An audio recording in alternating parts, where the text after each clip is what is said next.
साथियों, good morning. मेरा नाम अमित कुमार है और मैं मुजफ्फरनगर उत्तर प्रदेश से बिलोंग करता हूँ। विनोव से मेरा परिचय हुआ 2024 में जनवरी में, और मैंने यहाँ से एक पार्टिकल के साथ में शुरुआत की। और शुरुआत करने का कारण ये था कि बहुत सारे लोगों से मैं मिला था और आईटी इंडस्ट्री को जाना था। आईटी इंडस्ट्री कहाँ पर जाने वाली है, डाटा सेंटर क्या डिमांड है, क्या इसकी देश को ज़रूरत है, इन सब चीज़ों को देखते मैं इसमें आया था। और जो लोग इसमें शुरुआत से थे, जिनका टाइम से रेंट आ रहा था, उन्हें देखते हुए मैंने यहाँ से एक पार्टिकल से शुरुआत की। धीरे धीरे करके 3 पार्टिकल यहाँ पर किए और अक्टूबर के महीने में रेंट आया। लेकिन जैसे ही ईडी की एंट्री होती है अक्टूबर के महीने में 17 तारीख के आसपास, उसके बाद से रेंट बंद है और अभी तक बंद है। ईडी का मानना यह है कि आम जनता की भलाई के लिए हमने कदम उठाया ताकि कोई फ्रॉड ना हो। लेकिन विनोव से जुड़े लोगों के साथ में, या मैं अपनी बात करूं तो मेरे साथ कोई फ्रॉड नहीं हुआ है। टाइम से रेंट आया है, 1 तारीख से 5 तारीख के बीच में रेंट आता था। बैंक स्टेटमेंट सब कुछ मैं दिखा सकता हूं। उसके बावजूद भी सोशल मीडिया सब जगह एक अफवाह फैलाई गई, एक खबर फैलाई गई कि विनोव ने घोटाला कर दिया। ईडी ने केवल आरोप लगाए थे, आरोप साबित नहीं हुए थे, लेकिन सोशल मीडिया कुछ शरारती तत्वों ने घोषित कर दिया कि विनोव तो फ्रॉड है। मुझे ईडी से भी कोई शिकायत नहीं है, विनोव से कोई शिकायत नहीं है, और सुप्रीम कोर्ट, हाई कोर्ट, जो भी हमारी न्याय व्यवस्था है उससे भी कोई शिकायत नहीं है। लेकिन इस प्रकरण को लगभग 9 महीने होने को जा रहे हैं। अगर विनोव में वाकई में दिक्कत है या थी, तो क्या 6-7 साल 8 साल से जब विनोव चल रही थी, क्या तब किसी को पता नहीं लगा? क्या जब जीएसटी जा रही थी हर महीने, तब जीएसटी डिपार्टमेंट को पता नहीं लगा कि ये जीएसटी कहाँ से आ रही है? या जब पे आउट हम लोगों को मिलता था, टीडीएस कट के मिलता, क्या टीडीएस डिपार्टमेंट को पता नहीं चला टीडीएस कहाँ से आ रहा है, ये कंपनी किस चीज में डील करती है? या सरकार के साथ जब अनुबंध हो रहे थे कंपनी के, तब सरकार को या सरकारी डिपार्टमेंट को पता नहीं लगा कि ये कंपनी फ्रॉड है कि सही है, क्या है? जब वो सिस्टम सुचारू रूप से चलता है, तब अचानक से कोई आता है कि नहीं तो फ्रॉड है, ये वे है। ये हमारे देश की बहुत बड़ी खामी है।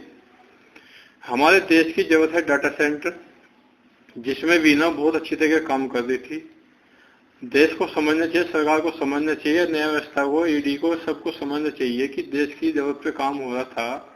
कोई अगर त्रुटि थी, कोई कमी थी, तो उसको सुधारा जा सकता था। लेकिन 9 महीने से सब चीज ब्लॉक करे हैं। बहुत सारे लोगों की आत्महत्या करने की नौबत आई है। मैंने कुछ पैसा लोगों से ले के लगाया था, उन लोगों के डिमांड मेरे पर आ रही है कि मेरा पैसा वापस दो। इतनी टेंशन का माहौल बना हुआ है चारों तरफ। मैं केवल एक बात कहना चाहूंगा कि ये सरकार के सिस्टम का फेलियर है पूरी तरीके से। कोई गाइडेंस बननी चाहिए कि ये गाइडेंस है, इसके अकॉर्डिंग जो कंपनियां काम कर रही है आप उसमें एंट्री कर सकते हैं। पर बंदा पैसा तो कहीं लगाएगा ही। हर आदमी को जरूरत होती है अपने पैसे से थोड़ा सा वो पैसा बना ले एक्स्ट्रा। इन्वेस्ट करने के लिए बोलते हैं, लेकिन जब इन्वेस्ट करने की बात आती है, उससे अच्छी कंपनियों का बंटा ढाल करना काम हमारा सिस्टम कर रहा है। मेरा यही अनुरोध है ईडी से भी, न्यायालय से भी, और सरकार से भी, और विनोव से भी। कहीं कुछ कमी है तो उसको सुधार के इस सिस्टम को सुचारू रूप से चलाएं। न्यायालय में केस है तो न्यायालय से हाथ जोड़ के रिक्वेस्ट है कि आप इसमें संज्ञान लेते हुए जल्दी से जल्दी इसका निदान करें, समाधान करें, और लाखों लोगों जो इससे जुड़े हुए हैं, जिनका रसोई का खर्च, बच्चों की पढ़ाई, बीमारी का खर्च, सब कुछ यहीं पे डिपेंड था, और वो बहुत ज्यादा डिस्टर्ब हो चुका है। तो आपसे गुजारिश है कि आप इसमें जल्दी से जल्दी समाधान दिलाकर एक आम जनता को न्याय दिलाएं, क्योंकि आम जनता की कोई गलती नहीं है। नंबर एक तरीके से पैसा गया हुआ है, नंबर एक तरीके से पैसा आया हुआ है अकाउंट में। हर चीज का लेखा जोखा न्यायालय के पास पहुंच चुका है। हमारे पास में लगभग मेरे पास में जनवरी से लेके सितंबर का रेंट आया था, अक्टूबर के महीने में स्टार्टिंग में लगातार टाइमली रेंट आया है। और जितने मेरी नॉलेज में बंदे हैं या मेरे द्वारा लाए हुए बंदे हैं, सबका टाइमली रेंट है, किसी के साथ कोई फ्रॉड नहीं हुआ है। तो मेरे सारे सिस्टम जितना भी है, वो ईडी हो, न्यायालय हो, सरकार हो, जीएसटी डिपार्टमेंट हो, टीडीएस डिपार्टमेंट हो, हाथ जोड़ के गुजारिश है कि आप इन सब चीजों को पहले जांच कर लिया करें। जब लोगों का पैसा लग चुका होता है, आम जनता का पैसा लग चुका होता है, तब जाकर आप एक्शन लेते हो।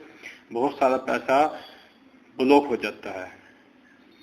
मैं ये नहीं कहता कि सारी कंपनियां खराब है और मैं ये भी नहीं कहता कि सारी कंपनियां सही है, लेकिन वीनौ को अगर डिटेल से कोई जानेगा तो वीनौ एक सही प्लेटफॉर्म पे काम कर रही थी, एक जरूरत पे काम कर रही थी, जो देश को आने वाले समय में डाटा सेंटर के मामले में दुनिया के पृष्ठभूमि पे पहले नंबर पे खड़ा कर सकता है। इतना बड़ा काम वीनौ लेकर चल रहा था और आगे भी करेगा। हमारे जो सुखविंदर सर है, हमें पूर्ण रूप से उन पर विश्वास है। उन्होंने आज तक किसी का 1 रुपये भी नहीं रखा है और आगे भी नहीं रखेंगे। तो मेरे न्यायालय से, ईडी से गुजारिश है कि आप इस मामले को जल्दी से जल्दी निपटाए, ताकि एक आम आदमी राहत की सांस ले और एक सही जगह लोगों का पैसा जो लगा हुआ है वो देश की तरक्की में काम आए। डाटा सेंटर देश की तरक्की के लिए है, आम जनता की तरक्की के लिए है। नेट से सब चीज जुड़ चुकी है। 4G 5G पता नहीं कहाँ की हम बात कर रहे हैं, लेकिन जब ढांचा ही तैयार नहीं हो पाएगा, ढांचा बनाने वाली कंपनियों को आप ध्वस्त कर दोगे, तो ये ढांचा बनेगा कैसे? 5G 4G बनेगा कैसे? विकसित देश बनेगा कैसे? विश्व गुरु की हम बात कर रहे हैं, बनेगा कैसे? तो आप सभी से गुजारिश है, सरकार से, ईडी से, न्यायालय से जल्दी इस पर निस्तारा करें, समाधान करें और वीनौ को सही से जाने। और मुझे उम्मीद है कि जब वीनौ को सही से जानेंगे तो सभी को पता लगेगा वीनौ एक सही प्लेटफॉर्म था। अगर कहीं त्रुटि है, कहीं कोई गलती है, उसको सुधारा जा सकता है और आगे बढ़ा जा सकता है। Thank you very much.